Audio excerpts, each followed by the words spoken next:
Do you just want to give us a short summary about your nursing journey and kind of what led you to UNMC?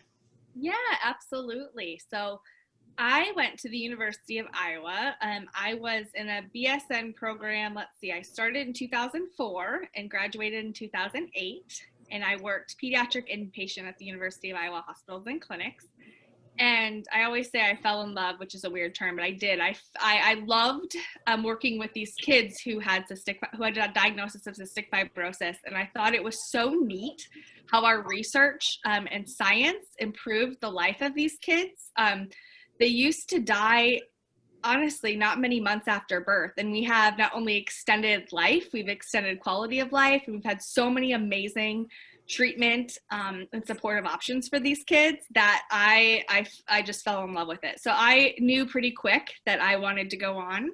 At the same time, I also did an honors independent study. So I had sort of at the University of Iowa, even in my bachelor's program, some sort of understanding of the nurse scientist role. So sort of a blend of those two, having the experience as a student and learning about nurse scientists, and then also working in clinic or in the hospital and trying to blend sort of what I saw in the hospital setting and thinking about some research questions. So I went straight BSN to PhD. I had not much of a gap. There was only, I think, 6 months where I was out of school, which is crazy to me. I've been in school forever.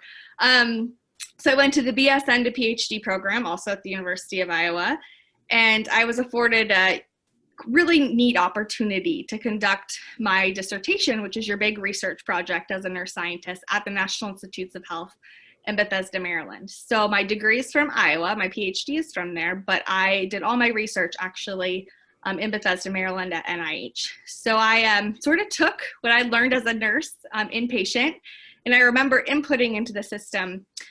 They had like keyword searches you could find for investigators, and I put pediatrics and genetics, and I came up with this awesome lab that studied very rare genetic disorders. So that's sort of how I got to where I'm at. Was kind of starting, in the undergrad setting, an honors program, moving towards seeing the real amazing things nursing science could do in a population that I worked with as a nurse, and then kind of kept going there with my research. Our question was, could you give us a general explanation of what your research is about? Yeah. So my research, like I told you, I started my dissertation stuff working with these very rare genetic pediatric disorders. And by rare, I mean 1 in a million.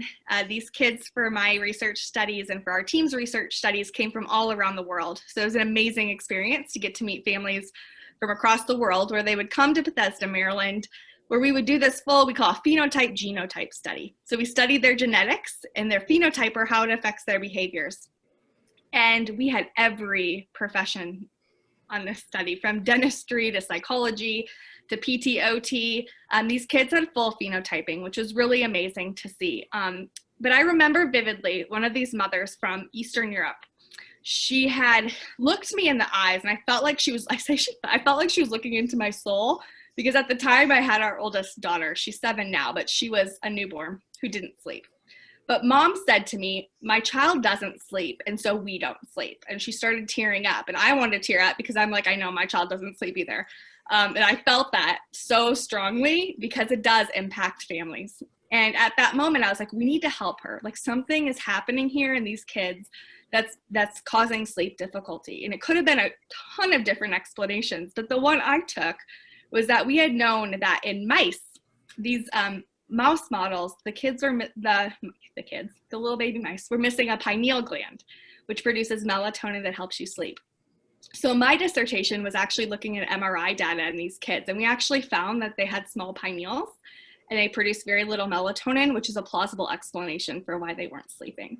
So that was a very rare 1 in a million disorder, kind of an opportunity I could only do at NIH, to be honest with you, which led to my research today. I was like, how can I expand this to other populations? How can I use what I learned in this very unique experience? And what I found is that kids with neurodevelopmental disorders like autism and ADHD, or a combination of both, they often report high rates of sleep problems. About 80% of these kids, the parents report some sort of sleep problems. So that's how I transitioned to my research. I started looking into this population, and I'm currently running an NIH-funded clinical trial that's comparing different sleep interventions for these kids. So I look at melatonin, like the kind you get over the counter, and how that's working with their sleep. We also look at behavioral sleep interventions. So basically setting consistent bedtimes with these kids and seeing if we can maybe change their sleep by consistent bedtimes, and then combining those two together. And so we also do use the things I learned in my PhD training, which was measuring melatonin. So we measure their salivary and urinary melatonin to see if one of the reasons could be in these kids, are they low to begin with? Kind of like that population I was working with before. I don't get MRIs on all of these kids now because that is way too expensive and cumbersome. But there's other ways that we can look at it. So that's how my transition to my research happened, from dissertation to what I'm doing now.